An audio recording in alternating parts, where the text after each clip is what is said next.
Example 1 through 4 today is going to be using elimination to solve a system of equations. With example 1, I am going to go through the substitution technique first, then I'm going to do the elimination technique second, just to give you a side-by-side view of the two techniques, as far as you being able to determine which one you think is better.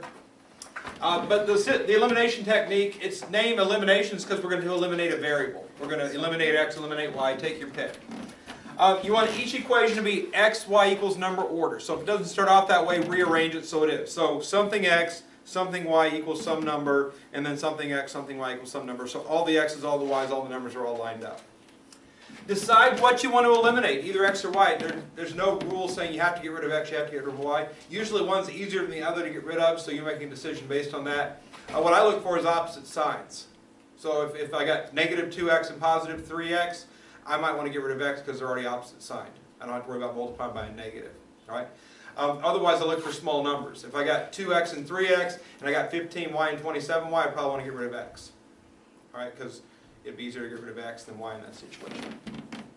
Using multiplication, you want the coefficients of your chosen variable to be opposite. So, for example, if I've chosen to get rid of x, I want positive 6x, negative 6x. Negative 10x, positive 10x.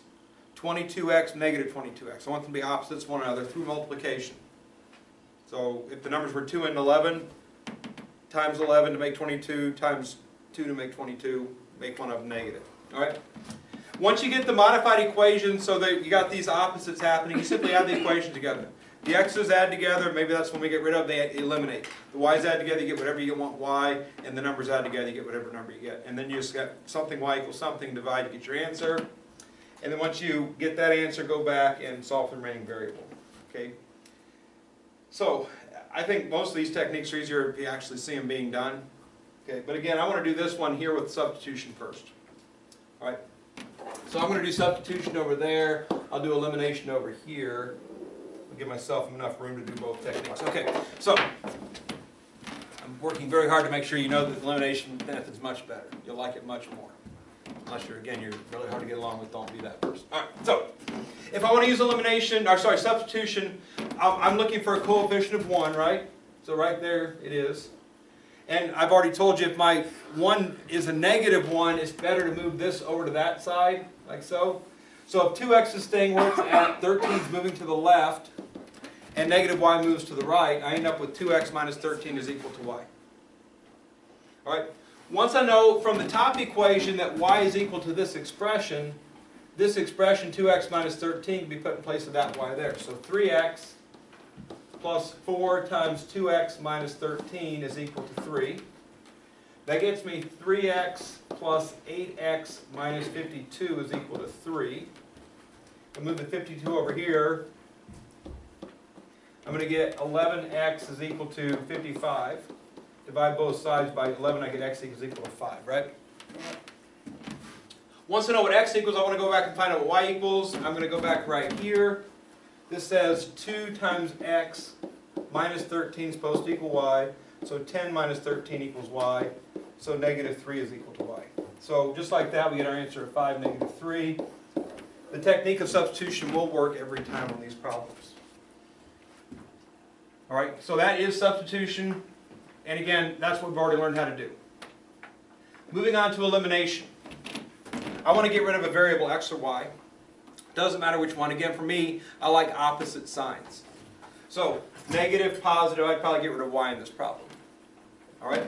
So what I'm going to do is I'm going to take this top equation times positive 4. Because if I do 4 times negative y, I get negative 4y.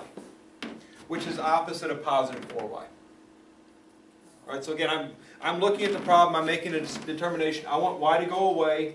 Multiplying this by 4 will make the opposite term. The consequence of what I want to happen is that this also gets multiplied by 4 and so does that. So 8x and equals 52. Alright, so all I did there was I just multiplied each object in the top by 4. 4 times 2x, 4 times negative y, 4 times 13.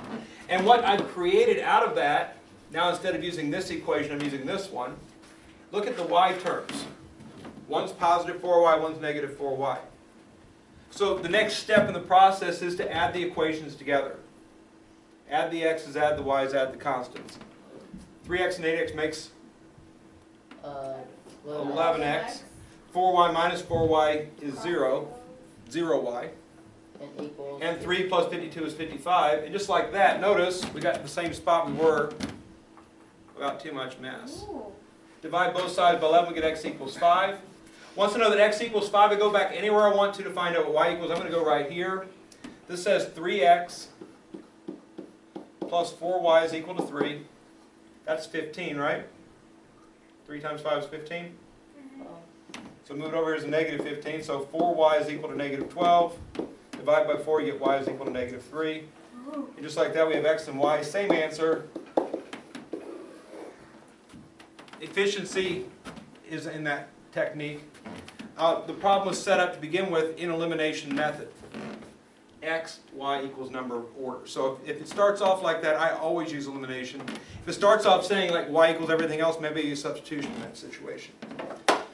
A lot of students ask, why do we even learn the substitution method if this works so efficiently? And the reason is that when we get uglier problems that we start having powers in them, x squareds or x's being multiplied by y's, sometimes substitution is the only way that works.